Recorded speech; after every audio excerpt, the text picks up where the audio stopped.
ইমরান, কাজ করতেছো? জি স্যার। কালকে সকালে আমার একটু আসতে লেট হবে, ঠিক আছে? সকালে তুমি আগে এই 10 লাখ টাকা ব্যাংকে জমা দিয়ে রাখো। জি স্যার, আমি টাকাটা ব্যাংকে জমা দিয়ে হোয়াটসঅ্যাপে আমি রিসিপ্টটা পাঠিয়ে দিলাম সাথে সাথে। আর আমার একটা পার্টি আসবে ওই গাড়িটা ট্রায়াল দেওয়ার জন্য। এই চাবিটা রাখো, ওকে দিও ট্রায়ালের জন্য। ট্রায়াল শেষ হলে আবার গাড়িটা ভিতরে রাখো। হ্যাঁ জি স্যার, ধুয়ে আবার রেখে দেবো না সুন্দর করে জায়গা মতো। ঠিক আছে।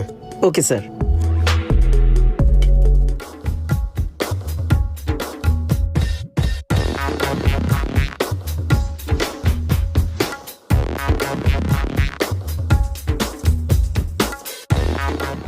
মানুষের উপরে এক, ভিতরে আরেক। বেলাল, তোমার কথাই কি তাহলে সত্যি হইলো? ও কি তাহলে ব্যাংকে টাকাটা জমা দিল না? গাড়ি আর ওই টাকা নিয়ে কি ও ভাগলো? তোমার কথাই ঠিক ছিলাম, বিশ্বাস কইরা ধরা খাইছি। কাউকে যদি আপনি অল্পতেই বেশি বিশ্বাস করে থাকেন আর সে যদি সেটা বুঝতে পারে, তাহলে সময় মতো আপনার হাতে হারিকেন, জায়গা মতো বাঁশ দিয়ে চলে